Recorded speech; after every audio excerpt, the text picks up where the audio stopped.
नमस्कार देवियों और सज्जनों, व्यालोक वाणी में आपका स्वागत है। और आज मेरी दाईं खिड़की में जो व्यक्ति दिख रहे हैं वह अजाने से लग रहे होंगे। हालांकि वो अजाने नहीं है, वह बहुत ख्यात है, बहुख्यात जिसको हिंदी में कहते हैं। और मैं उनका परिचय दे दूं। मैं स्वागत करता हूं डॉक्टर पुष्कर मिश्रा का। और इनके बारे में बता दूं, 1996 ईस्वी जवाहरलाल नेहरू यूनिवर्सिटी का स्टूडेंट यूनियन का इलेक्शन पहली बार विद्यार्थी परिषद ने 3 सीटें जीती। सेंट्रल पैनल में 1 सीट हार गए, 4 वोट से या 8 वोट से, वो सर बता देंगे। 4 या 8, वो भी मैं 4 जीत वोट गया था, रिकाउंटिंग में हराया गया। रिकाउंटिंग में इनको हराया गया। ये 1996 की बात। मैं 1997 में पहुंचा था जेएनयू। उसके बाद से पुष्कर मिश्र भारतीय जनता पार्टी के वरिष्ठ सदस्य, हमारे बड़े भाई। और फिलहाल आप वैसे परिचय पूछने की हम लोगों की आदत है ना, कि अच्छा ठीक है आप साहित्य तो रचते हैं लेकिन आप करते क्या हैं। तो वैसे ही आप पूछेंगे कि अच्छा ठीक है पुष्कर सर तो इतने महान हैं लेकिन ये करते क्या हैं। तो भाई साहब, करने वरने के लिए ये रजा लाइब्रेरी के निदेशक हैं। सर, आपका बहुत बहुत स्वागत है व्यालोक वाणी में। धन्यवाद व्यालोक, समय देने के लिए। सर, आज जो विषय है वो है संघ के 100 वर्ष। और एक घटिया लेख न्यूयॉर्क टाइम्स ने छापा था। मुझे उम्मीद है आपने पढ़ा होगा। आपने पढ़ा है? पढ़ा। बहुत ही वाहियात आलेख था। संघ का जो प्रथम वर्ष का छोड़िए, जो संघ में थोड़ा सा भी घुसा होगा वो न्यूयॉर्क टाइम्स के उस लेख को रद्दी समझेगा, बर्बाद करेगा। क्यों करेगा वो मैं आपको आगे बताऊंगा, सर भी बताएंगे। लेकिन चूंकि सर हैं हमारे साथ, इसलिए मैं कम बोलूंगा। शुरू करते हैं। सर, क्यों न्यूयॉर्क टाइम्स संघ के खिलाफ ऐसी बातें करता है? क्यों पूरी जो मेधा है, तथाकथित मेधा, वह संघ के खिलाफ है? और क्यों आज 11 वर्षों से, जब तथाकथित राष्ट्रवादी सरकार है, तो भी संघ को इस तरह के दुष्प्रचार का सामना करना पड़ रहा है? ये 3 सवाल हैं मेरे। इससे हम शुरू करेंगे और फिर बातचीत को आगे बढ़ाएंगे। और दर्शकों में बता दूं कि आज की बातचीत लंबी रहने वाली है। Sir, please continue. व्यालोक, आपने न्यूयॉर्क टाइम्स के लेख का संदर्भ देते हुए राष्ट्रीय स्वयंसेवक संघ के बारे में प्रश्न पूछा है। न्यूयॉर्क टाइम्स बड़ा अखबार होगा जिनके लिए होगा, मुझे वो एक प्रोपोगेंडा मशीनरी से अधिक कुछ नहीं लगता है।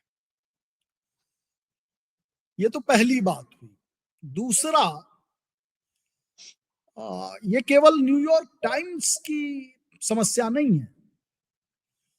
ये पूरा जो आज का एकेडमिक वर्ल्ड है या इंटेलेक्चुअल वर्ल्ड है, ये अब्राहमी सोच से पोषित है। अब्राहमी सोच के मैं 2 भाग बताता हूं विशेषकर। पहला भाग जो कि थियोलॉजिकल है और दूसरा आइडियोलॉजिकल। थियोलॉजिकल पार्ट में रिलीजन वगैरह, चर्च का नियंत्रण या इस्लाम के खलीफा का नियंत्रण, इस प्रकार की चीजें थियोलॉजिकल। आइडियोलॉजिकल में जैसे मार्क्सवाद आया या तमाम तरह के वाद आए, वह सब भी अब्राहमी सोच के प्रोडक्ट, जिसमें मैं बार बार इस बात को कहता हूं कि वर्तमान समय में 2 संस्कृतियों का संघर्ष है। एक भी संस्कृति और दूसरा ही संस्कृति। थियोलॉजी की सोच या आइडियोलॉजी की सोच या एक शब्द में कहें तो अब्राहमी सोच, यह ही संस्कृति की सोच है। मेरा ही सत्य और दर्शन सही है, शेष सभी सत्य और दर्शन झूठे हैं। जबकि भी संस्कृति, जिसका पोषण सदैव से भारत के ऋषि मनीषी करते आए हैं, वह है कि तुम्हारा सत्य और दर्शन भी सही, मेरा सत्य और दर्शन भी सही, हम दोनों परस्पर एक दूसरे के सत्य और दर्शन को पोषित करते हुए एक समन्वय स्थापित करके एक दूसरे का परिष्कार और उत्कर्ष कर सकते हैं। अब ये जो लेख आया है न्यूयॉर्क टाइम्स का, ये ही संस्कृति से आया है। ही संस्कृति कैसे, ये प्रश्न स्वाभाविक रूप से आएगा। यही संस्कृति इस तरह से कि जो भी, क्योंकि वर्तमान समय की जो एकेडमिक आइडियोलॉजी है वो मॉडर्निज्म है, और पोस्ट मॉडर्निटी के कंटेक्स्ट में मॉडर्निज्म पर बहुत से प्रश्न खड़े हुए हैं, स्वयं यूरोप में खड़े हुए हैं। और यूरोप और अमेरिका में बहुत से सुधी जन अपनी प्री रिलीजन, यानी कि प्री क्रिश्चियन, प्री अब्राहमिक और प्री इस्लामिक आइडेंटिटी को पहचानने और समझने की कोशिश कर रहे हैं। लेकिन अभी जो डोमिनेंट थॉट है वो, मैंने जैसा पहले भी कहा, वो अब्राहमी सोच है। तो न्यूयॉर्क टाइम्स का जो लेख है उसी अब्राहमी सोच का उत्पाद है। कैसे? क्योंकि वो समझ ही नहीं पा रहा है भी मनीषा को, जो भारत की मनीषा है। उसके पीछे कारण, ये मैंने अपने शोध प्रबंध में भी लिखा था, मुख्यतः 3 कारण हैं। एक तो जिन पदबंधों में हम सोचते हैं वे पदबंध भारतीय मनीषा के नहीं हैं, और जिन पदबंधों में हम भारतीय मनीषा को समझने का प्रयास करते हैं, उन पदबंधों में भारतीय मनीषा की अभिव्यक्ति के लिए शब्द ही नहीं, जैसे धर्म है और भी तमाम तरह के शब्द हैं। दूसरी समस्या जो मैंने कहा वो है अकादमिक जगत की, जो यूनिवर्सिटी सिस्टम है मुख्यतः, वह भी अब्राहमी संरचना का प्रोडक्ट है। जैसे ऑक्सफोर्ड हुआ, हार्वर्ड हुआ, ये सब यूनिवर्सिटीज पहले क्रिश्चियन मोनेस्ट्रीज हुआ करती थी। तो first monastery became university and then university became monastery itself. अंतर केवल इतना हुआ कि थियोलॉजिकल मोनेस्ट्री के बजाय ये आइडियोलॉजिकल मोनेस्ट्री हो। एक लाइन मैं पूरी कर लूं। और मॉडर्निज्म नाम का जो उत्पाद है ये उसी का प्रोडक्ट है, और मॉडर्निटी को एक विशेष संदर्भ में व्याख्यायित करने का निश्चित पदबंधों में किया जाता है, जिससे भारतीय मनीषा समझ में नहीं आती। और भारतीय मनीषा समझ में न आने के कारण ही राष्ट्रीय स्वयंसेवक संघ के विषय में भी उनकी समझ नितांत ही खोखली है। हाँ, आप पूछ रहे थे। ठीक बात। जब वह कुछ भी कहते हैं तो ये मुद्दा केवल अखबार के लेख का नहीं है सर, ये मुद्दा भारत को समझने का है। और मैं इसकी शुरुआत करता हूं जब हमारे प्रथम प्रधानमंत्री दुर्घटनावश हिंदू Jawaharlal Nehru discovery of India करते हैं। खेद की बात है कि वो डिस्कवरी ऑफ भारत नहीं करते हैं, डिस्कवरी ऑफ इंडिया करते हैं। और मैं फिर आपको मैं टोकूंगा। जी सर। भारत मतलब कौन डिस्कवर करेगा? वह डिस्कवर करेगा ना जो भारत का नहीं होगा। जी बिल्कुल। मेरे बाप दादाओं को डिस्कवर करने की कोई आवश्यकता नहीं रही, क्योंकि वो भारत के ही थे। सर तो इंडिया भी डिस्कवर क्यों करेंगे? हाँ सर, इंडिया भी क्यों डिस्कवर कर रहे हैं? हमारे प्रथम प्रधानमंत्री तो इंडिया डिस्कवर कर रहे थे। जी डिस्कवरी शब्द का प्रयोग इसलिए करते हैं क्योंकि वह अब्राहमी सोच से भारत को देख रहा है। एग्जैक्टली। अब्राहमी सोच के लिए भारत निश्चित तौर पर डिस्कवरी है, जो वास्को ड गामा से शुरू होती है। एग्जैक्टली और यहीं से दूसरा प्रश्न, क्योंकि ये मुद्दा एक अखबार के लेख का नहीं है, यह भारत को समझने के तरीके का है। दर्शकों श्रोताओं ध्यान दीजिएगा प्लीज, ये गंभीर बातचीत है, इसलिए प्लीज इसको ध्यान से सुनिएगा। जब कोई लेख, मान लीजिए न्यूयॉर्क टाइम्स का ही लेख, किसी भी संगठन, और यहां तो आरएसएस है जो अभी सत्ता में, ठीक, उसको शैडोई कबाल कहा जाता है। सर मैं इसी पर आपसे शुरू करता हूं। Shadowy cabal, is RSS shadowy cabal, yes और नो प्लीज? नहीं, मैंने कहा ना कि इस तरह के पदबंध जैसे शैडोई कबाल, और भी उसमें पदबंध है, जुगरनॉट है, हाँ और भी बहुत तमाम रहे हैं। मैं आपको बहुत- बता देता हूँ सर, मैं आपको बता देता हूं कुछ पदबंध उन्होंने जो इस्तेमाल किए हैं, ताकि आप इकट्ठे जवाब दे दें। शेडोई कबाल इन्होंने कहा है, उसके बाद जगरनॉट कहा है। जगरनॉट जगन्नाथ से बना हुआ शब्द, लेकिन अब अपराजेय के अर्थ में इस्तेमाल होता है, वो इन्होंने अंग्रेजी वालों ने चुरा ली। इनफिल्ट्रेशन, पेनेट्रेशन, ऐसे तमाम शब्द इन्होंने इस्तेमाल किए हैं। उसका क्या कारण मजाक है। बना रखा है इन्होंने, कोई पत्रकारिता को मजाक नहीं मतलब है, एकदम कोई गंदगी मजाक में नहीं, ढकेल दिया ये है सर। मजाक नहीं है जी यादव भाई, ये मजाक नहीं है, ये एक सुनियोजित प्रोपोगेंडा है। और उसका वो प्रोपोगेंडा जन्म लेता है अब्राहमी सोच के विस्तार की विश्व दृष्टि से, और इस तरह के पदबंध उसी सोच का परिणाम है। यही नहीं, बहुत से सोच है।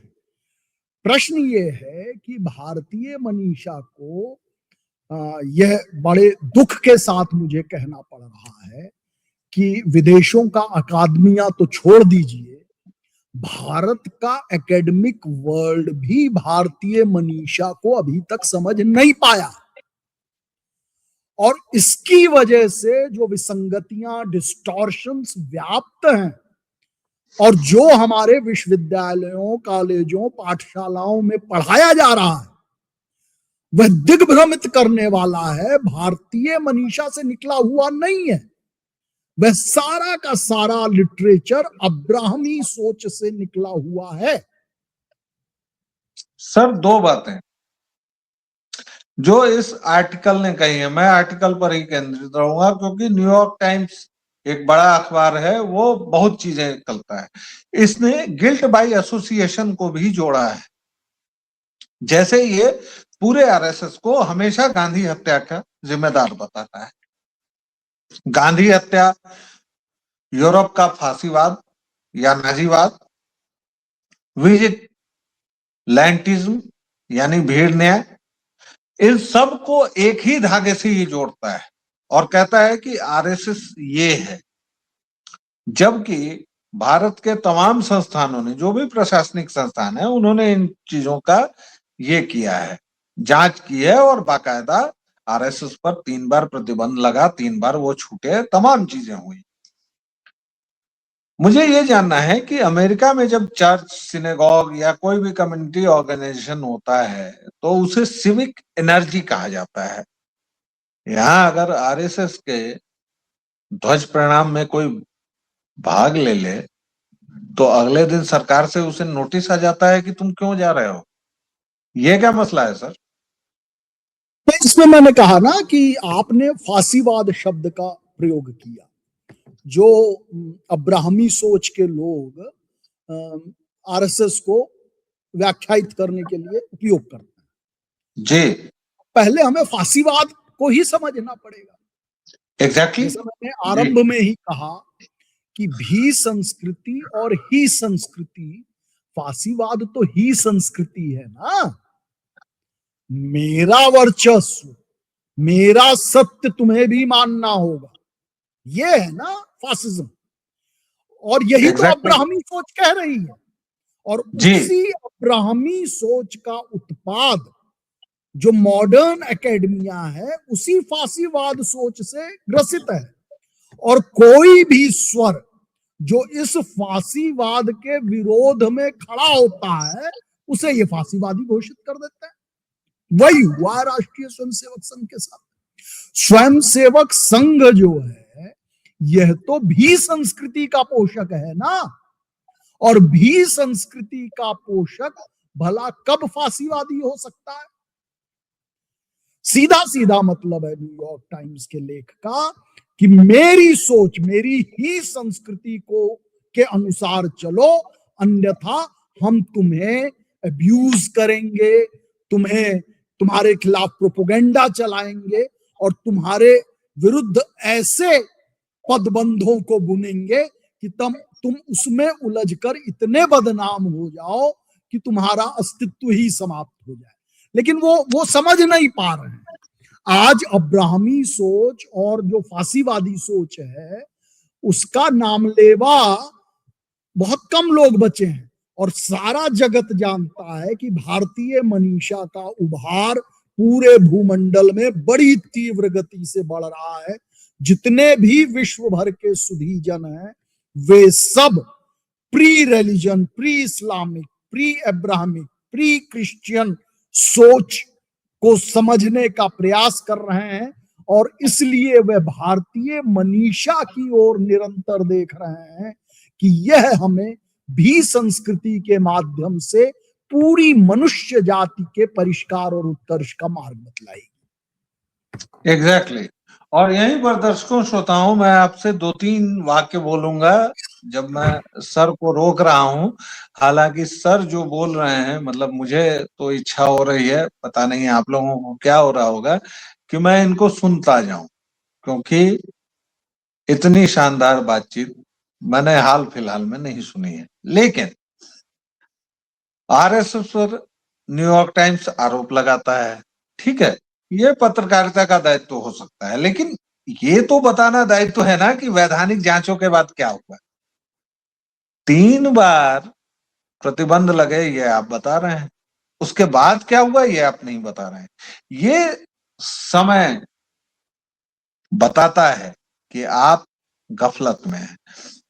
दूसरा, 1930-40 के यूरोपीय संदर्भों को आप ले लेते हैं, लेकिन 1950 से लेके 2026 तक आरएसएस ने क्या किया है इस देश में, वो तो आप नहीं बोलते हैं,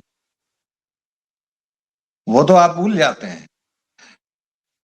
स्वयंसेवी प्रशिक्षण, ग्राम उत्खनन, एक सिंपल एकल विद्यालय, आरएसएस के ऐसे प्रयोग हैं जो कमाल के हैं और जिन्होंने हमारे देश को बचाया हुआ है, लेकिन उनका संपूर्ण मूल्यांकन आप कर ही नहीं पाएंगे। आप आसान राह चुनते हैं, पत्रकारिता की जो कठोर राह है वो नहीं चुनते हैं। मैं न्यूयॉर्क टाइम्स को बोल रहा हूं, इन्होंने कई शब्द इस्तेमाल किए हैं सर। इन्फिल्ट्रेशन, बार बार ये कहते हैं कि सामाजिक जीव, इन्फिल्ट्रेशन है या पब्लिक पार्टिसिपेशन है, क्या कहूं इसको मैं भाई? ये इन्फिल्ट्रेशन नहीं है, ये पब्लिक पार्टिसिपेशन है। लेकिन जब अदालतों में, विश्वविद्यालयों में, मीडिया, ट्रेड यूनियन, किसान समूह, स्वयंसेवी संस्थानों में आपके यहाँ के लोग जाते हैं तो आप उसको बताते हैं कि ये क्रांति हो गई, और जब आरएसएस के लोग जाते हैं तो आप कहते हैं कि ये लोग तो गुंडे हैं। सर, ये वैचारिक जो एक फैला हुआ भ्रम है, आरएसएस इसको 11 सालों में क्यों नहीं निकाल पा रहा है? 11 साल से तो उसकी सत्ता है, काहे नहीं निकाल दिया है? नहीं, इसमें मैं कहूंगा कि सोच को बदलने के लिए पीढ़ियां लगती हैं, और एग्जैक्टली, राइट। जो सोच विकसित हुई है वर्तमान अकादमिक जगत में, जिसके मैंने 3 प्रमुख चिन्ह बताए। पहला, पदबंधों का प्रयोग, जो कि भारतीय मनीषा के न होके अब्राहमी मनीषा के हैं। दूसरा, जो संरचना है अकादमिक स्ट्रक्चर, एकेडमिक स्ट्रक्चर, वो भी भारतीय मनीषा का न होकर अब्राहमी मनीषा का है। तीसरा, जो अनुशासन है जिनमें हम पढ़ते पढ़ाते हैं, वो अनुशासन भी अब्राहमी क्लासिफिकेशन, वर्गीकरण से निकले हुए हैं, भारतीय मनीषा के वर्गीकरण से नहीं निकले हुए हैं। अब ये जो पूरा स्ट्रक्चर है अलॉन्ग विथ कैटेगरीज यानी कि पदबंध, यह जब तक बदलेगा नहीं तब तक हमारी आने वाली पीढ़ियां भी इसी अब्राहमी सोच से सींची जाएंगी, उनके मन को सींचा जाएगा और वो भी वैसा ही सोचेंगे। इसलिए भारतीय मनीषा पर अधिष्ठित जब पदबंध होंगे, जब अकादमिक संरचना होगी, जब अनुशासन होंगे, तब हम इस सोच को बदलने की स्थिति में आएंगे। तो वो कब होगा सर? मुझे नहीं 11 लगता साल है कम नहीं है, 11 वर्तमान साल समय में भारत कम में है, कोई 11 साल कम है। सोच भी ना। हाँ, जी बोलिए। सर, हाँ, मैं पूछ रहा था कि 11 साल कम है। मैं पूछ रहा था सर कि क्या 11 साल कम है इसके लिए? कितने साल और लगेंगे? कब प्रश्न हम इन इसमें समय वाहियात का नहीं है, मैं तो ये समय का नहीं है, इसमें ऐसा है व्यालोक कि बात समय की नहीं है, बात उस दिशा में बढ़ने की है। और हम कितना उस बढ़ रहे हैं दिशा सर? में, हम उस कितना दिशा, बढ़ रहे हैं? वही मैं बता रहा हूं, उस जी, दिशा में बढ़ने के लिए जो विश्व दृष्टि चाहिए, पहले वो हमें विकसित करनी है। क्या हम अभी वो 11 विकसित वर्ष, कर चुके हैं? बता रहा हूं, एक सेकंड, अभी 11 वर्षों में हम क्या कर पाए? हम जी, ये कर पाए हैं कि इन 11 वर्षों में भारत की ओर शेष विश्व देखने लगा है, पहले ऐसा नहीं था। आज चाहे न्यूयॉर्क टाइम्स हो, चाहे जो भी हो, इन ये सब विवश हैं भारत के बारे में लिखने के लिए, भले ही उससे सहमत हो या असहमत हो या उसके अगेंस्ट प्रोपोगेंडा कर रहे हैं, लेकिन वो विवश हैं लिखने के लिए। भारत जो एक महाशक्ति के रूप में अब उभर रहा है धीरे धीरे, उससे विश्व की बहुत सी महाशक्तियां बौखलाई हुई हैं और भारत के पूर्व स्वरूप में ही उसे देखना चाहती हैं। यह 11 वर्षों का बदलाव है। दूसरा जो सबसे बड़ा बदलाव है, भारत के भीतर जो आधारभूत संरचना है, इंफ्रास्ट्रक्चर है, उसका अद्वितीय विकास हुआ है, चाहे वह बिजली के क्षेत्र में हो, सड़क हो, पानी हो, यह सब का अद्वितीय विकास हुआ है। जो जैसे कहते हैं ना, बिजली, सड़क, पानी, यह प्राथमिक आवश्यकता है नागरिकों की, और वह प्राथमिक नागरिक आवश्यकता अब पूरी होने की स्थिति में आ रही है। जहां तक संस्कृति और शिक्षा का प्रश्न है, शिक्षा और संस्कृति की दिशा में जिस प्रकार काम होने चाहिए वह अभी होने शेष हैं, और आने वाले समय में निश्चित तौर पर उस दिशा में काम होंगे। इसमें एक बात मैं और कहना चाहूंगा कि एक स्कॉलर तैयार करना किसी भी विधा का, चाहे जिस भी विधा का वह स्कॉलर हो, किसी भी अनुशासन का स्कॉलर हो, it takes an a generation to develop. आपकी पूरी जिंदगी निकल जाती है किसी एक अनुशासन में विशेषज्ञता प्राप्त करने की। एग्जैक्टली। तो पहले तो वैसी मनीषा ही विकसित हो ना कि हमें विशेषज्ञता चाहिए, तब तो उस दिशा में प्रयास होगा। और अच्छा फिर सर, आप सर बोल रहे थे, मैं सॉरी मैंने बीच में टोका। मैं एक चीज समझना चाह रहा था। प्रधानमंत्री स्टेज पर जाते हैं, देश के प्रधानमंत्री हैं, 140 करोड़ देश लोगों के, सेवा, समर्पण, अनुशासन, संघ की प्रशंसा करते हैं। उसके बाद संघ पर हमले शुरू हो जाते हैं। संघ पर 3 बार प्रतिबंध लगा है। अब जो बच्चा 17-18 साल का है, वो संघ को कैसे समझेगा और क्या समझे वो संघ को, वो मैं आपसे सुनना चाहता हूं। और मैं आपको पूरे स्क्रीन पर ला रहा हूं, इसलिए आप ये मत सोचिएगा कि मैं कहीं चला गया हूं, मैं यही हूं। लेकिन आपकी पूरी बात मैं पूरे स्क्रीन पर सुनाना चाहता हूं, प्लीज। जी आलोक भाई, पिछली शताब्दी में दो सबसे बड़े आंदोलन हुए भारत में।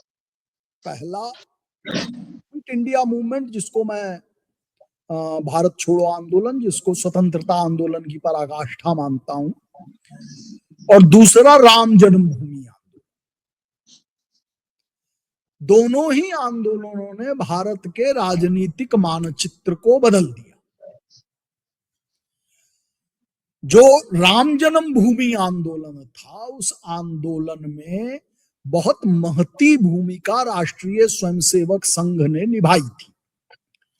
इसलिए मैं कई बार कहता हूं कि भारत का पूर्वार्ध यदि महात्मा गांधी का था, तो उत्तरार्ध राष्ट्रीय स्वयंसेवक संघ का था। तो राष्ट्रीय स्वयंसेवक संघ ने राष्ट्र गौरव की चेतना को विकसित करने में जो साधना की पिछली शती में, वह अद्वितीय है और विश्व इतिहास में इसका कोई उदाहरण प्राप्त नहीं होता है। ठीक सर। और उसी का परिणाम था कि जो राजनीतिक मानचित्र में बदलाव आया, वह हम सब लोगों ने देखा। ठीक। अब मुझे 2-3 सवालों के जवाब, मतलब ये लोग पूछते हैं मुझसे भी, तो मैं आपसे पूछ रहा हूं, रजिस्ट्रेशन काहे नहीं करवा लेता है आरएसएस? उससे क्या फर्क पड़ जाता है? पहला सवाल। दूसरा सवाल कि आरएसएस ये नहीं बताता है कि हम क्या कर रहे हैं, वो कहता है कि हम हिंदुओं को एकजुट कर रहे हैं। ठीक बात। उसी संगठन के मुखिया Z+ या Y+ लेके चले जाते हैं। ठीक बात। ये 3 चीजें मैंने आपको बताई। इन तीनों चीजों के संदर्भ में मुझे ये बताइए, संघ पर हमले तो चौतरफा हो रहे हैं, संघ अटूट अडिग अटा हुआ है, एकदम अड़ा हुआ है कि भाई हम नहीं हिलेंगे। लेकिन ये जो 3 बातें मैंने कही, इससे संघ को क्या दिक्कत है? अगर वो इन बातों को बता भी देगा पब्लिक डोमेन में, तो इससे क्या फर्क पड़ता है? तो इसमें जी, इसमें व्यालोक ऐसा है कि राष्ट्रीय स्वयंसेवक संघ की एक विशिष्ट कार्य पद्धति है, और वह कार्य पद्धति अनौपचारिक अधिक है, औपचारिक कम है। यह जी, उसके स्वभाव में है। जी, ये केवल राष्ट्रीय स्वयंसेवक संघ के साथ नहीं है। भारत में जी, राष्ट्रीय स्वयंसेवक संघ से पूर्व आर्य समाज भी इसी दृष्टि से आगे बढ़ा। जी, इतना ही नहीं, भारत के जो विभिन्न संप्रदाय और पंथ हैं, वह भी अनौपचारिक ढंग से आगे बढ़े। तो भारतीय मनीषा में लिखी हुई किताब के आधार पर स्वयं को चलाने के स्थान पर मानवीय अनुभवों के आधार पर परिष्कृत हो उत्कर्ष की ओर चलने का एक युगांतर से परंपरा रही है। उसी बात को लेकर राष्ट्रीय स्वयंसेवक संघ भी आगे बढ़ा है। ये जरूर है कि राष्ट्रीय स्वयंसेवक संघ जिन परिस्थितियों में आगे बढ़ा, जैसे महात्मा गांधी की हत्या के बाद उन पर आरोप लगे, 3 बार प्रतिबंध लगा, इन सब से उबर कर संघ और बड़ी शक्ति के साथ आगे बढ़ा, इसमें कोई दो राय नहीं है। पर इन परिस्थितियों ने उसे एक ऐसा संगठन बनाया जो सत्ता के प्रति हमेशा सस्पिशियस रहा है, क्योंकि सत्ता हमेशा उसको उखाड़ फेंकने में लगी रही है। अब सत्ता परिवर्तन आया है, तो उसके स्वभाव और संस्कृति में भी धीरे धीरे अंतर आ रहा है। अब राष्ट्रीय स्वयंसेवक संघ बहुत से ऐसे कार्यक्रम कर रहा है जिसमें विभिन्न वर्गों, समाजों, प्रोफेशंस, इस तरह के लोगों को बुलाकर अपने कार्य पद्धति से परिचय करा रहा है। ये बात सही है कि 1925 में जो कार्य पद्धति विकसित हुई थी, उस समय की कार्य पद्धति जो है, उस समय ना आर्टिफिशियल इंटेलिजेंस था, न इंटरनेट था, न सोशल मीडिया था, और जो एक्सपर्ट ओपिनियंस इन माध्यमों से आती है, और जनमानस के ओपिनियन को शेप करती है, उसके हिसाब से संघ को अपने आप को ढालना है। ये उसके सामने एक बहुत बड़ी चुनौती है, जिसमें वह अपनी कार्य पद्धति को आज की तकनीकी दुनिया के आधार पर कैसे और परिष्कृत और उत्कृष्ट बनाए, यह राष्ट्रीय स्वयंसेवक संघ को आगे चलकर करना होगा। तभी वह सार्थक रूप से, कारगर रूप से जो भी प्रोपोगेंडा उसके विरुद्ध चल रहा है उसको ठीक प्रकार से प्रत्युत्तर दे पाएगा। अच्छा सर, अब कुछ रैपिड फायर राउंड कर लेते हैं। हाँ हाँ, कर लेते हैं, वो दर्शकों को मजा आएगा। संघ एक स्वयंसेवी संगठन है, हाँ या ना? संघ राजनीति करता है, हाँ या ना? स्वयंसेवक करते हैं। ये देखिए दर्शकों, इन्होंने फिर से मुझे फंसा दिया कि स्वयंसेवक करते हैं। चलिए सर, इस शिफ्ट में केवल हाँ या ना में जवाब देने हैं। तो अगला सवाल सर, प्लीज। भाजपा और संघ में कोई मतभेद नहीं है, हाँ या ना? मतभेद हो सकते हैं, मनभेद नहीं। ये भी आपने हाँ या ना में जवाब नहीं दिया। विद्यार्थी परिषद जेएनयू में जो करती है, क्या वो पूरे देश में कर सकती है, हाँ या ना?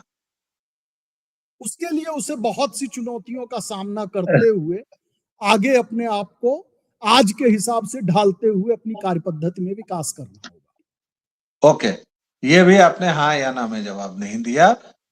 तो 5 सवालों में सर आपने 2 सवालों के जवाब हाँ या ना में दिए हैं। अब एक और सवाल पूछता हूं। हम दोनों विद्यार्थी परिषद से जुड़े रहे हैं और हम दोनों संघ से भी जुड़े रहे हैं। जाहिर तौर पर हम लोगों की बातचीत ही हो रही है। सर, प्रधानमंत्री मोदी ने एक भाषण दिया। एक भाषण के बाद न्यूयॉर्क टाइम्स ने एक लेख लिखा और उसके बाद पूरे देश में बवेला मची। मैं ये समझना चाह रहा हूं, और आज मैं समय की कोई सीमा नहीं रख रहा हूं दर्शकों, क्योंकि आज की बातचीत आपको पूरी सुननी चाहिए, क्योंकि आज हम लोग बहुत महत्वपूर्ण बातचीत कर रहे हैं। प्लीज इसको सुनिएगा, पूरा सुनिएगा। सर, राज्य सत्ता तो संविधान से आबद्ध है ना। मॉडर्न जो भी समाज हमें बताता है, किसी भी सामाजिक संगठन के प्रति राजनैतिक सम्मान तभी तक वैध है जब तक नीति और कानून का ढांचा सभी नागरिकों के अधिकारों की बराबरी की रक्षा करता है। ठीक है, इसमें तो कहीं कोई दिक्कत नहीं है। यह भारत की वास्तविकता है। यहाँ 100 वर्षों का संघ क्या कर रहा है, और ये मैं आपसे कंक्लूडिंग रिमार्क्स चाहता हूँ। 100 वर्षों का संघ हो गया है, आगे क्या और राष्ट्रीय अभी क्या कर स्वयंसेवक रहा है? संघ, राष्ट्रीय स्वयंसेवक संघ का जो मूल है, पहले उससे समझने की कोशिश करनी पड़ेगी। राष्ट्रीय स्वयंसेवक संघ मैं ऐसे ही वही नहीं समझना चाह रहा हूं सर, और मैं बता अपने रहा हूं। लोगों को समझाना चाह रहा हूं कि वो मूल क्या है। मेरी समझ के हिसाब से जो मूल है राष्ट्रीय स्वयंसेवक संघ का, वह डॉक्टर केशव बलिराम हेडगेवार जी का वह उद्घोष है कि गर्व से कहो हम हिंदू हैं। अब इस उद्घोष की पृष्ठभूमि है राष्ट्रीय स्वयंसेवक संघ के स्थापना से पूर्व मोपला के दंगे हुए, स्वयं नागपुर में बहुत बड़े दंगे हुए, जिसमें बहुत ही वीर रस से ओतप्रोत होकर डॉक्टर हेडगेवार ने बहुत से प्राणों की रक्षा की। इस पृष्ठभूमि में डॉक्टर केशव बलिराम हेडगेवार जी को लगता था कि जब तक हिंदू संगठित नहीं हो पाएंगे तब तक हिंदू सुरक्षित भी नहीं रह पाएंगे। यह पहला चरण है राष्ट्रीय स्वयंसेवक संघ के विकास का। फिर दूसरा चरण आता है। दूसरा चरण आता है 1947 का भारत विभाजन। उस भारत विभाजन होने के क्रम में जिस प्रकार का मजहबी ध्रुवीकरण हुआ भारत में, उससे कैसे निपटा जाए, यह समझ उस समय के नेताओं में किसी को भी नहीं थी, इंक्लूडिंग गांधी, कि हम इससे कैसे निपटें। ये कोई समझ नहीं पा रहा था। इसमें निश्चित तौर पर उपनिवेशवाद अपनी भूमिका बड़े ही विषैले ढंग से निभा रहा था। खैर, जो भी हो, जो भी कारण रहे हो, भारत विभाजन हो गया। भारत विभाजन की विभीषिका में जो मानव इतिहास का सबसे बड़ा जनसंख्या प्रत्यावर्तन हुआ दोनों तीन भागों में, उस प्रत्यावर्तन के क्रम में जो नरसंहार हुए, वह भी मानव इतिहास में दूसरा ऐसा उदाहरण नहीं मिलता है। ऐसे समय में राष्ट्रीय स्वयंसेवक संघ बहुत प्रभावी तो नहीं था उस समय तक, लेकिन इतना अवश्य हो गया था कि उसके स्वयंसेवक विभिन्न राहत शिविरों में जाकर जो पीड़ित थे विभाजन विभीषिका के, उनके सेवार्थ प्रस्तुत हुआ। और इसने पहली बार राष्ट्रीय स्वयंसेवक संघ को एक क्रेडिबिलिटी प्रदान की भारतीय जनता के सामने, और भारत की जनता ने पहली बार पहचानना आरंभ किया कि राष्ट्रीय स्वयंसेवक संघ जैसा कोई संगठन है जो उनके हित की बात कर रहा है। ये दूसरा पड़ाव था। अब इस क्रम में तीसरा पड़ाव है पंडित दीनदयाल उपाध्याय का वैचारिक हस्तक्षेप भारतीय मनीषा को अधिष्ठान रखते हुए, और उस मनीषा से राष्ट्रीय स्वयंसेवक संघ की सोच में परिष्कार और उत्कर्ष होना। सर, हाँ बोलो, बोलिए बोलिए। उनको तो संघ वाले ही नहीं मान रहे थे। किसको? पंडित दीनदयाल उपाध्याय को। जब वो अब वो मान रहे हैं नहीं तो मान संघ रहे हैं तो वालों वो बताएं।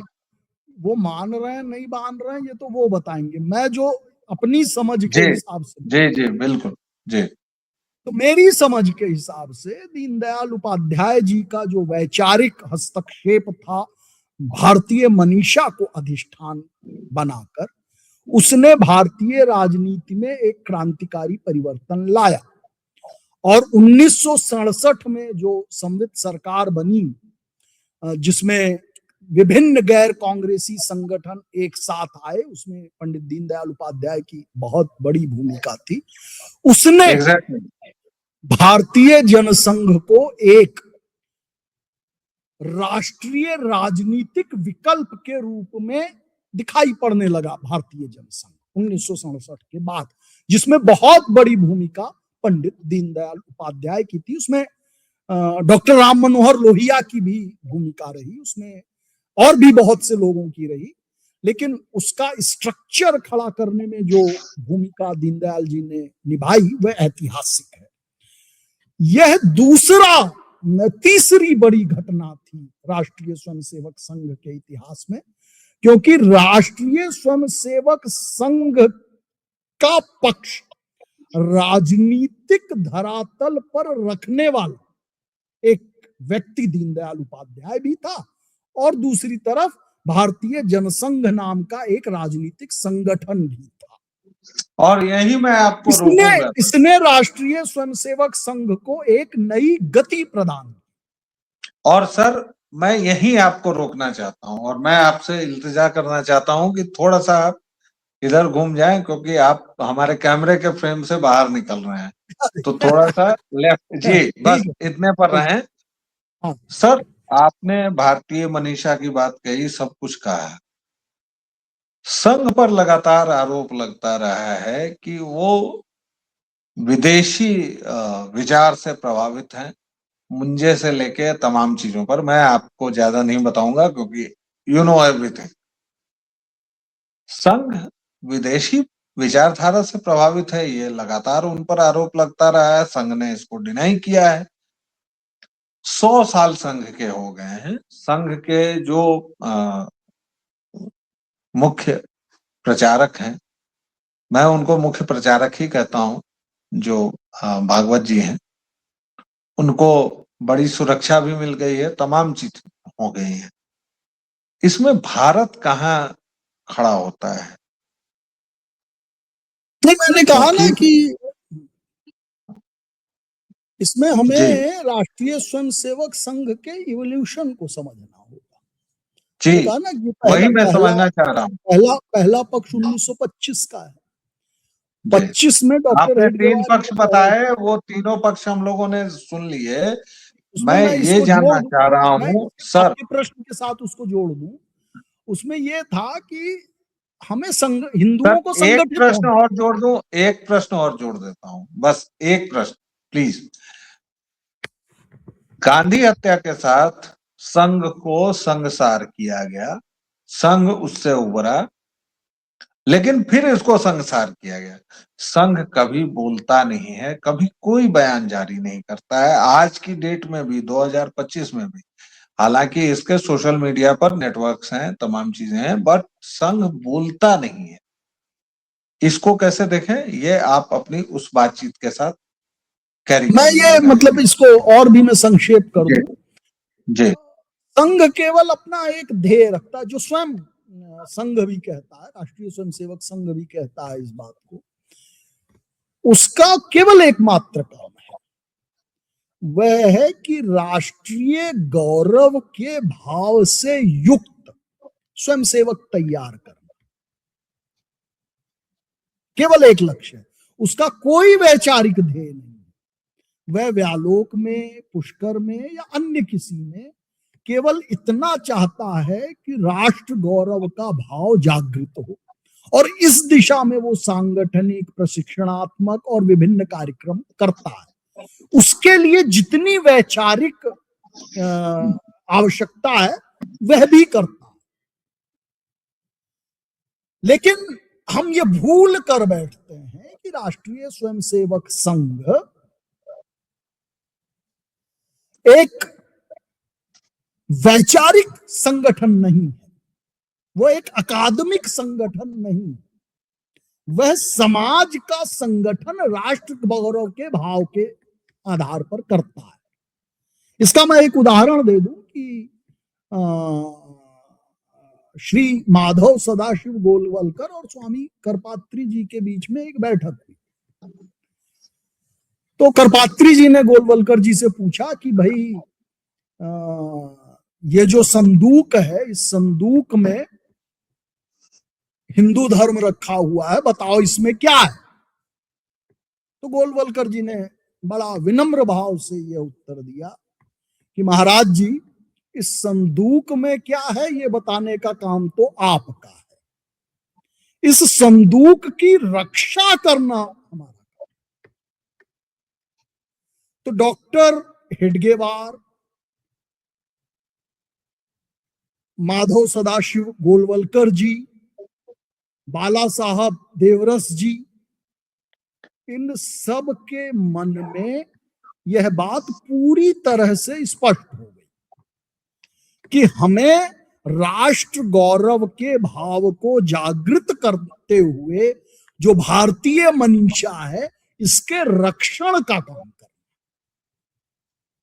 और इसके वैचारिक अधिष्ठान को समृद्ध करना, आगे बढ़ाना, यह कार्य भारत के जो शास्त्रज्ञ हैं, जो विभिन्न संप्रदाय हैं, जो साधु हैं, संत हैं, महात्मा हैं, आचार्य हैं, यह उनका काम है। और इस पर श्री मोहन भागवत भी इसी बात को अभी उन्होंने कुछ दिन पहले कहा था। अब समस्या ये उत्पन्न हो गई, जैसा कि पहले की बात मेरी रह गई कि हम दीनदयाल उपाध्याय तक ही पहुंचे, चौथा जो ऐतिहासिक क्रम महत्वपूर्ण था वो इमरजेंसी का। इमरजेंसी में जो उसके विरोध का जो ह्यूमन इंफ्रास्ट्रक्चर है, या जो विभिन्न लोग जिसको कहे ना अंडरग्राउंड रोल जो प्ले कर रहे थे, उसमें राष्ट्रीय स्वयंसेवक संघ ने बहुत महत्वपूर्ण भूमिका निभाई। वह भी उसकी क्रेडिबिलिटी को बढ़ाने वाला था। फिर इसके बाद जो है ये चौथा हो गया। पांचवा जो पड़ाव है संघ का, राष्ट्रीय स्वयंसेवक का, वो राम जन्मभूमि आंदोलन। और छठा पड़ाव अटल बिहारी वाजपेयी जी का केंद्र में सरकार बना। और नौवां पड़ाव श्री नरेंद्र मोदी जी की सरकार। अब इनमें है क्या कि ये अगर पूरी 9 सोपानों में हम राष्ट्रीय स्वयंसेवक संघ के इतिहास को मापने की कोशिश करें, तो राष्ट्रीय स्वयंसेवक संघ ने केवल एक प्रयास किया कि संगठित हो, राष्ट्र गौरव से युक्त हो कर वह स्वयंसेवक तैयार कर देगा, और वह स्वयंसेवक विभिन्न विभिन्न विधाओं में काम करेंगे, जिसमें राजनीति भी है, जिसमें मजदूरों के बीच में भी है, किसानों के बीच में भी है, विद्यार्थियों के बीच में है, महिलाओं के बीच में है। इस प्रकार से जो समाज के विभिन्न आयाम हैं, उन सब में राष्ट्रीय स्वयंसेवक संघ कार्य राष्ट्रीय स्वयंसेवक संघ तो गौरव का भाव जागृत करता है, संगठित होना सिखाता है। स्वयंसेवक इन विभिन्न विधाओं में अपने अपने ढंग से उस कार्य को आगे बढ़ाते हैं। अब समस्या क्या है बौद्धिक जगत की, चाहे वो न्यूयॉर्क टाइम्स के हों या भारत के ही क्यों ना हो, वह अपने खाके के हिसाब से राष्ट्रीय स्वयंसेवक संघ को समझना चाहते हैं। उससे उन्होंने अपेक्षाएं पाल रखी हैं वैचारिक धरातल पर। यह आपकी हमारी समस्या नहीं, लेकिन वो उसका काम नहीं है। अच्छा, वैचारिक धरातल पर यदि किसी प्रकार की कोई असफलता दृष्टिगोचर हो रही है, तो वह आचार्यों की असफलता, विभिन्न संप्रदायों के, वह अकादमिक जगत की असफलता है, जो प्रोफेसर्स और रीडर्स वगैरह हैं। वह जो अपने आप को मनीषी या बुद्धिजीवी कहते हैं, ये उनकी असफलता है, इंटेलेक्चुअल्स का फेलियर, एकेडमिशियंस का फेलियर है। और इस फेलियर को राष्ट्रीय स्वयंसेवक संघ के मत्थे मढ़ देता है, जो राष्ट्रीय स्वयंसेवक संघ स्पष्ट रूप से कहता है कि शास्त्र क्या है ये आप बताओ, उसकी रक्षा करने का दायित्व हमारा है।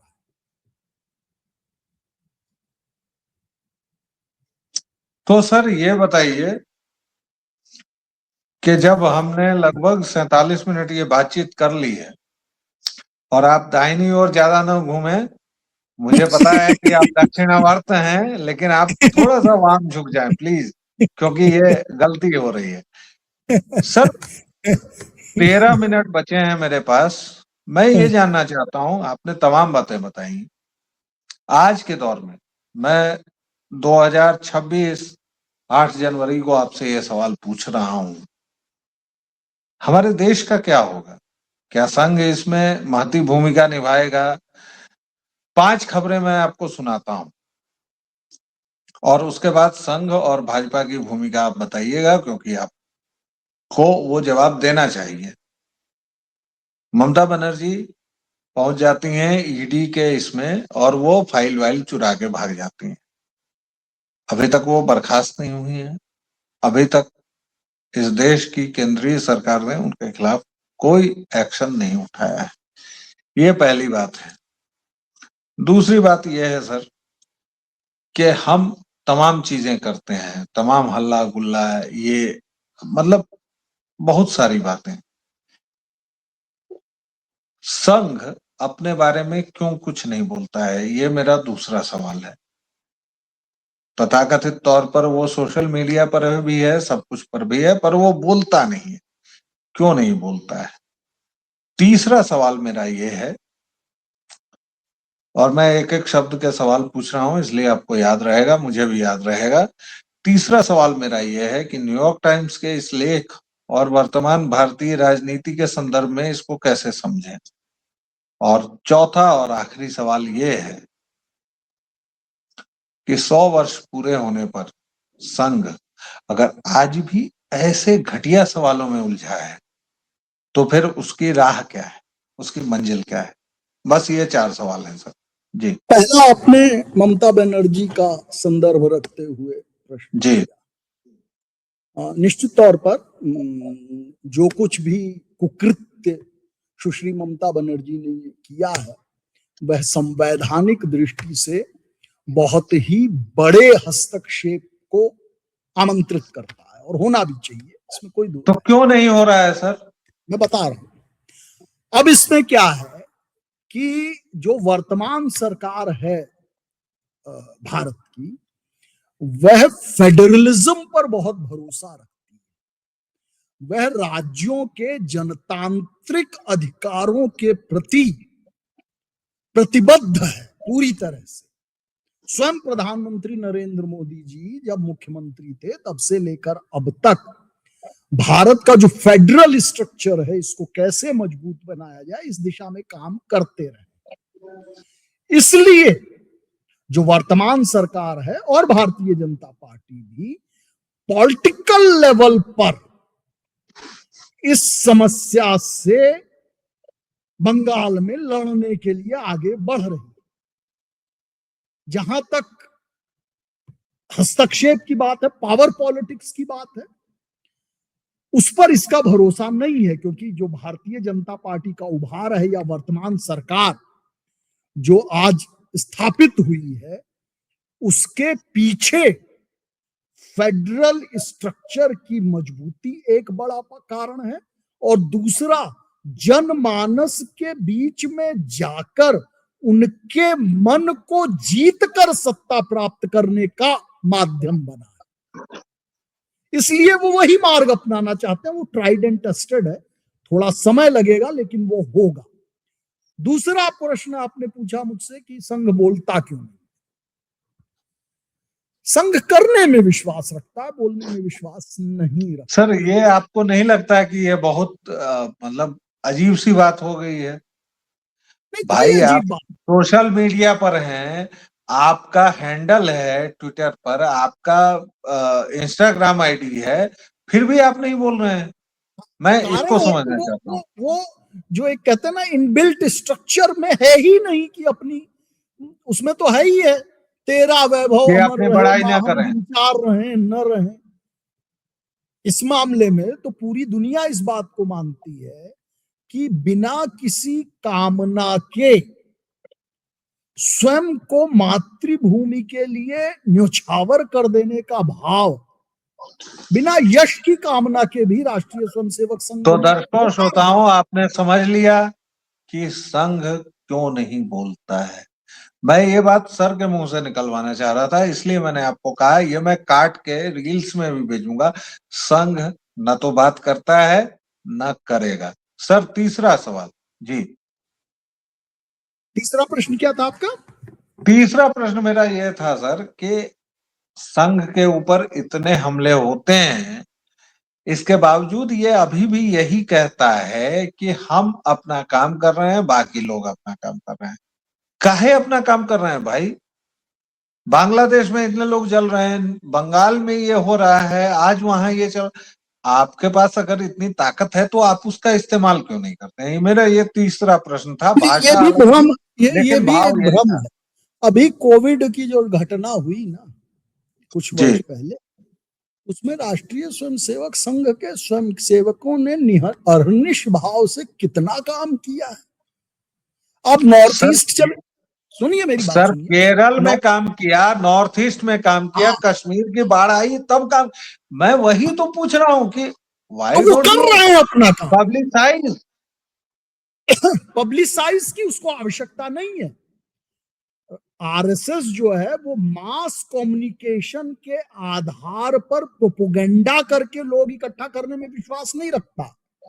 वह okay. Person to person contact में विश्वास रखता है। तो ये जो पर्सन टू पर्सन कांटेक्ट है, यह संघ कर रहा है, आज भी कर रहा है, बड़े पैमाने पर कर रहा है, अहर्निश भाव से कर रहा है, निरंतर कर रहा है और करता रहेगा आने वाले समय। ये हमारे आप जैसे लोगों की समस्या हो जाती है कि वो कह क्यों नहीं रहा है, वो ये क्यों नहीं कर रहा। अरे भाई, बांग्लादेश की समस्या से निपटने के लिए अंतरराष्ट्रीय जगत पर चीजों को करना पड़ेगा ना। राष्ट्रीय स्वयंसेवक संघ तो एक स्वयंसेवी संस्था है, वो क्या कर सकती है उसमें। सर बोल इसके तो सकती लिए है, जैसे केवल भारत सर सर सरकार सर भी कुछ केवल सर भारत सरकार भी सर कुछ नहीं कर सकती है। सर जैसे मोहन भागवत ये बयान दे सकते हैं कि हमारा डीएनए एक है, हम सब लोग एक हैं, मोहम्मद को नहीं जानेंगे तो हम लोग भारतीय नहीं हो सकेंगे, ब्ला ब्ला ब्ला ब्ला। तो वैसे वो ये बयान, एकमात्र बयान क्यों नहीं दे सकते हैं कि भैया बांग्लादेश में गलत हो रहा है। मैं ये नहीं पूछ रहा हूं सर, मुझे पता है, मेरे पास जो सवाल आते हैं मैं आपसे पूछ रहा हूँ। नहीं, जी मैं इस विषय में मतलब ये निश्चित तौर पर हम लोग विद्यार्थी परिषद से जुड़े रहे हैं, लेकिन आप भी जानते हैं व्यालोक जी कि विद्यार्थी परिषद को जेएनयू में हम लोग किस तरह से चलाते थे जी और शेष भारत में किस तरह से रहा है वो। जी तो हम लोग जो है राष्ट्रीय स्वयंसेवक संघ के प्रवक्ता के नाते से बोल पाने की स्थिति में न तो हैं और न वो हाँ अधिकार। बिल्कुल नहीं, जी जी बिल्कुल नहीं। तो ये जी उत्तर तो ठीक प्रकार से कोई राष्ट्रीय स्वयंसेवक संघ का पदाधिकारी या प्रवक्ता दे सकता है। एग्जैक्टली, यहाँ और तक मैं उससे भी एक बात करूंगा। अकादमिक दृष्टि से राष्ट्रीय स्वयंसेवक संघ की समझ है, वो मैंने आपके सामने रखी अब तक, कि जो अकादमिक दृष्टि से जो समझ मेरे अंदर विकसित हुई राष्ट्रीय स्वयंसेवक संघ को लेकर, उसमें और दर्शकों निश्चित तौर श्रोताओं, पर मेरा विद्यार्थी परिषद और भारतीय जनता पार्टी में काम करने का जो बैकग्राउंड है और अनुभव है, उसकी भी भूमिका उस समझ को विकसित करने में रही है और वो भी मैंने प्रस्तुत करने का प्रयास किया। लेकिन ये जो एग्जैक्टली स्पेसिफिक प्रश्न है संगठन के कार्य योजना को लेकर, कार्य पद्धति को लेकर, किन विषयों पर बोलना है, किन पर नहीं बोलना है, ये तो कोई राष्ट्रीय स्वयंसेवक संघ का पदाधिकारी अथवा प्रवक्ता ही बोल सकता है। एग्जैक्टली। और दर्शकों, स्वयंसेवक संघ के पास अभी अपना एक्स हैंडल है, अभी फेसबुक पर भी वो लोग सक्रिय हैं, लेकिन इसके बावजूद संघ की हमेशा से नीति रही है, करो ज्यादा, बोलो बिल्कुल नहीं। जी हाँ, बोलो बिल्कुल भी नहीं। मैंने संघ के स्वयंसेवक होने के नाते क्या क्या किया है मैं आपको नहीं बता सकता, सर ने क्या क्या किया है वो आपको नहीं बता सकते। मैंने आज 1 घंटे का ये पॉडकास्ट इसलिए किया है कि आप लोग संघ को समझ सकें। संघ एकमात्र ऐसा संगठन है जो इस देश के हिंदुओं को बचा रहा है, और अब हिंदू कहीं बचे नहीं है। इसलिए संघ को समझिए, संघ को जानिए और संघ को परतिए। संघ ही आपका एकमात्र राह है, आपका एकमात्र विकल्प है। और हमारी दैनिक चौखट में आप जिनको देख रहे हैं, मैंने उनका पहले भी परिचय दिया है, लेकिन आप इनको प्लीज सुनिए, ये पूरी बातचीत गंभीरता से सुनिए, क्योंकि सर कहीं आते जाते नहीं है, मैं इनको पकड़ के ले आया हूं, इसलिए ये बातचीत आपको जरूर सुननी चाहिए। व्यालोक वाणी पर आपने जैसा प्रेम और स्नेह बनाए रखा है, प्लीज बनाए रखिए अपना स्नेह, हम पर एकदम न्यौछावर करते रहिए, बहुत अच्छा लगता है भाई जी। इसलिए लाइक शेयर और सब्सक्राइब करते रहिए। सर आपका बहुत बहुत धन्यवाद, आपने अपने व्यस्ततम शेड्यूल में से इतना समय निकाला, 1 घंटे हमसे बातचीत की। बहुत बहुत धन्यवाद सर। जय सिया राम।